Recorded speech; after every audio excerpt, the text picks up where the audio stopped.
David Icke, we talked just before the break about George Bush and William Jefferson Clinton, a Republican and a Democrat, but really it's the same animal. And I think the pedigree was very important, and I'd like you just to briefly sketch that out again. Well, the whole point of the bringing Clinton in was, my understanding of it is that Bush and Clinton were talking to each other even before Bush became president. He was vice president at the time. And they were working on this old idea, because they're members of the same force. They're Illuminati frontmen. And we have to be kept into this myth that we have a choice, otherwise we realize we're actually live in a dictatorship in a one-party state. Now, it's known, and this is the same in Britain too, that when a party has been in power for a certain number of terms, because nothing ever changes, because it's the same force in power, whoever's in, they know that the mass psyche will eventually reach a point where it says, oh, well, they've done no good, time for a change. And so they had to organize their guy into the position of representing the opposition at the time, which was the Democrats. So he would be there when this mass psyche change happened, and they said, well, let's have a change. And if you think about it, what was the mantra message that Bill Clinton came out with again and again and again throughout the 1992 campaign? It was, time for a change. Sure. I stand for change. Change. Because that's what he was appealing to. And incidentally, this is another interesting point, given what we're talking about. In 1991, a relatively unknown governor for Arkansas at the time, Bill Clinton, was invited by David Rockefeller to the Bilderberg meeting in Baden-Baden, Germany. You know, I remember that. I noted that at the time. I remember that. I saw one of the very rare news reports in an alternative newspaper about that, and I was very, very well aware of what that meant at the time. Yeah, a year later, the guy's president of the United States. And it's interesting, you know, I talked about the pyramid, and it's relevant to what we're looking at now, how there is this unwritten kind of myth perpetuated between the politicians and the media that the presidents and prime ministers of the world are the peak of the pyramid of decision-making in politics. Most of the time, they're nowhere near the top. I mean, Bush is higher than most. He's higher than Clinton in the pyramid because Bush was born into this conspiracy because his father, Prescott Bush, was one of the people who, through the Harriman organization, helped to fund Hitler. It's no accident that it's Prescott Bush's son, George Bush, who went on to be head of the CIA and head of the Republican Party at the time of Watergate, and eventually Vice President, President of the United States.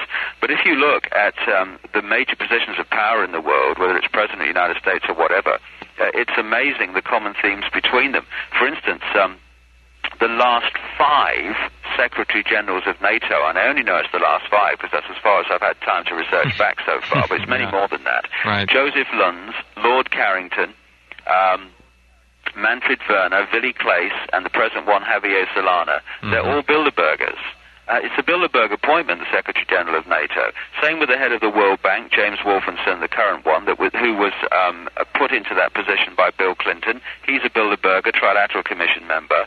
One of his predecessors, Robert McNamara, with the inspired middle name of Strange, an American, head of the World Bank. He was a Bilderberger, and these appointments are decided.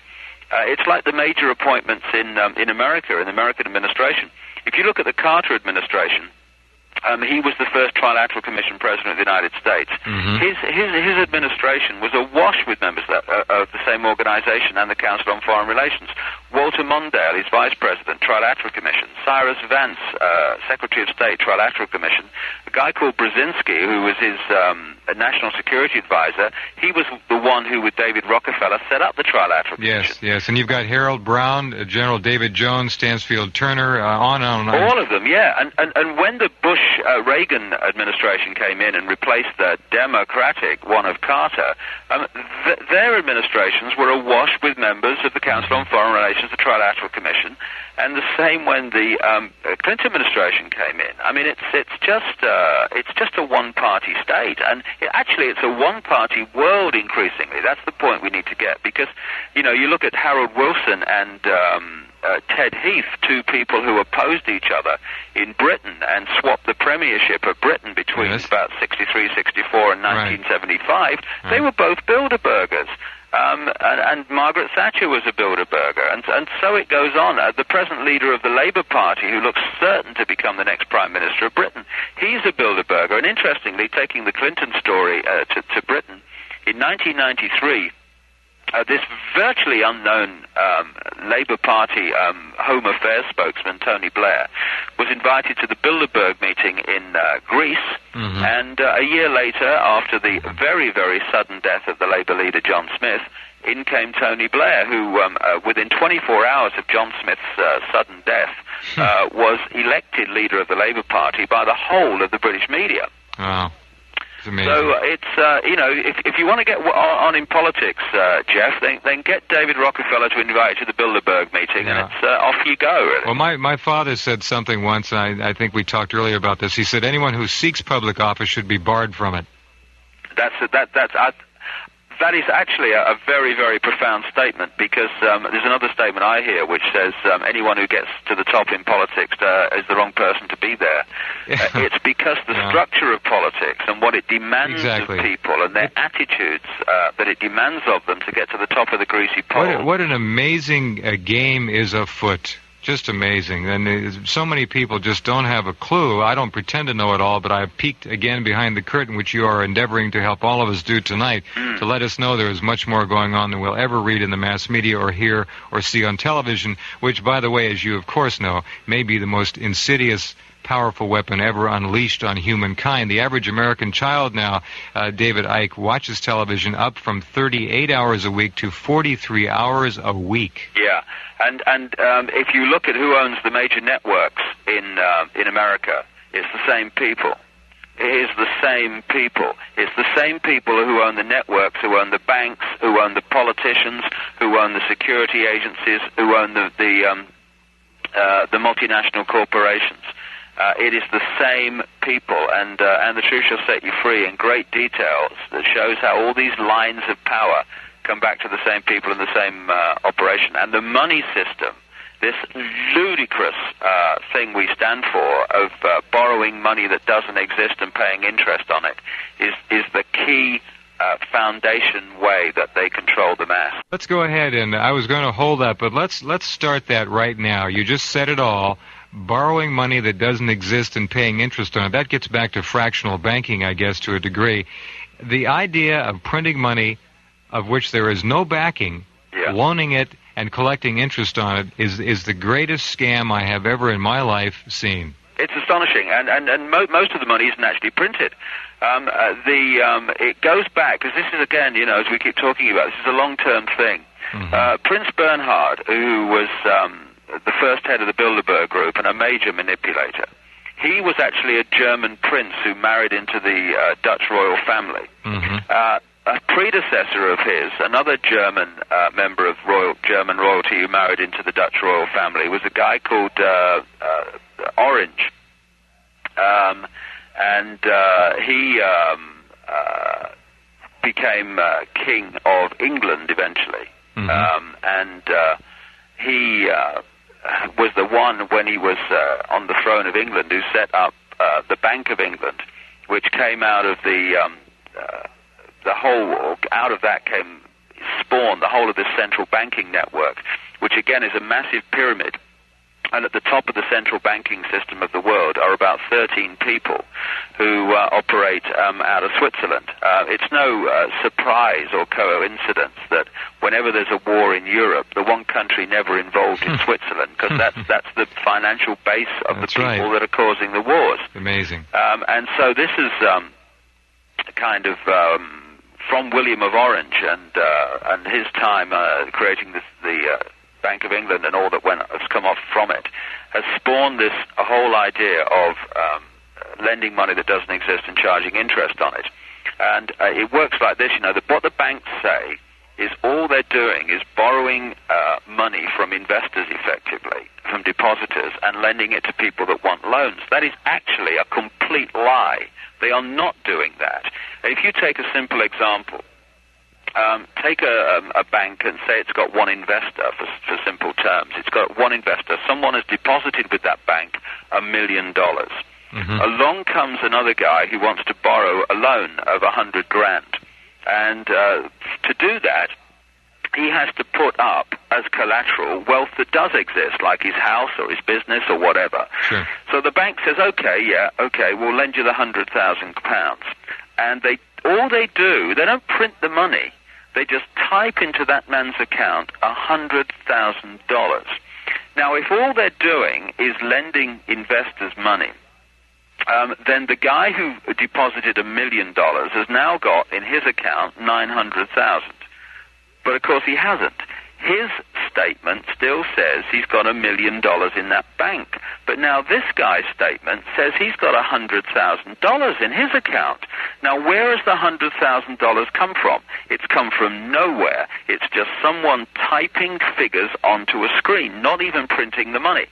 And from that point on, he is paying interest on $100,000, and all the bank has done is type figures onto a screen. The overwhelmingly vast majority of so-called money, most of which doesn't even exist even as physical money, not even unbacked physical money, it's just figures on a screen. It comes into existence as a debt to start with. The stuff we use to theoretically purchase with is actually a debt to start with, because only about 10% of money actually comes out of the government itself. Most of the so-called money in circulation is brought into circulation by the private banks loaning figures on a screen and charging interest on them. I saw an amazing figure from Australia for 1991, which is very significant for the world because it's the same around the world. In 1991, of 203 billion Australian dollars theoretically in circulation, only 12 billion existed as coins and bits of paper. All the other stuff was figures on a screen. Wow. And this is fundamental to our freedom and our way of life, because it's like getting wet paint on your fingers. Only one minute, David. 1 minute, everywhere. David. For instance, every single product that we pick off the shelf, every one, the price of that is considerably inflated in compared with what it needs to be. Oh, sure. Because everyone in the production process, the transportation process and the shop that sells it and everything, they're all adding a little bit extra to their price. All right, we got to take our break now coming up. Because they need to pay interest on money that doesn't exist. I just don't understand how the average person can so readily take on such vast debt, but when you think about the from cradle to grave indoctrination we are given, from credit cards right on down the line to the old installment payment plan, I guess it's pretty obvious. Yeah, and I did a workshop in England. What staggered me is how many people in the banking system and in politics have no idea how the banking system works. Is that right? I was talking to this guy. He came to a workshop I did about 6 months ago, and he just retired from the banking world. He'd been in it all his life, and in the last year they'd eased him out by giving him a research project to do.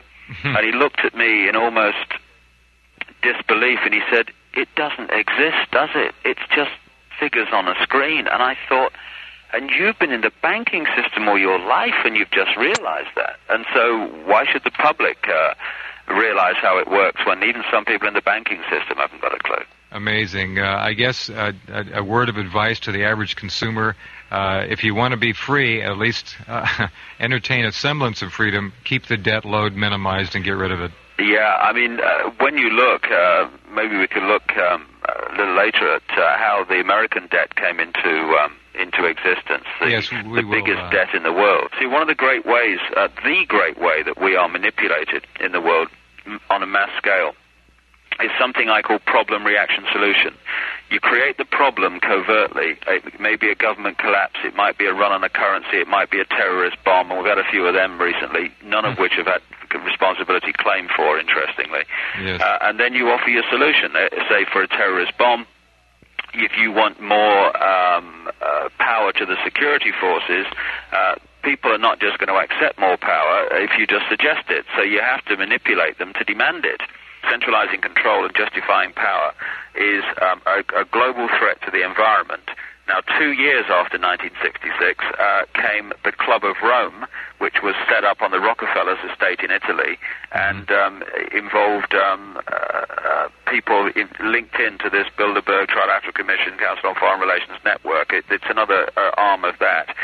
And underneath a global threat to the global environment was a threat from an extraterrestrial force. That was in the 1960s. Sure. It said that is one way of justifying centralization of power and controlling the population. And it's kind of interesting that I was involved in Britain in the environmental movement right through the 80s.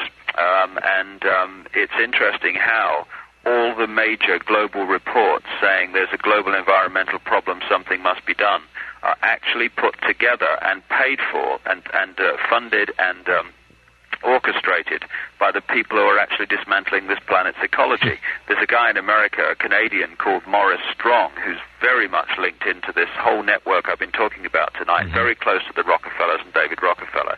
He was the first head of the UN Environment Agency, and he was the head of the 1992 Earth Summit in Brazil, of which there was global publicity. There's a problem with the environment, something must be done. Oh, that's right. So when the people suggesting the solutions are also creating the problems, my ears prick up very rapidly. You're real fast. This, of course, this whole ET threat thing goes back to General Douglas MacArthur, who made the famous speech at West Point. The great anchorman Ronald Reagan made 4 different references to an off-planet threat. And with movies like Independence Day and others, and now coming up in December, a very big film called Mars Attacks. Again, a hostile, not a Steven Spielberg, benign, benevolent E.T., but a hostile E.T. film. One wonders. And I really do believe that the vast majority of people have been lulled into such a sense of they're anesthetized, if I have used that word before. I think it's more appropriate now than ever. And they would be easy prey for a setup like that.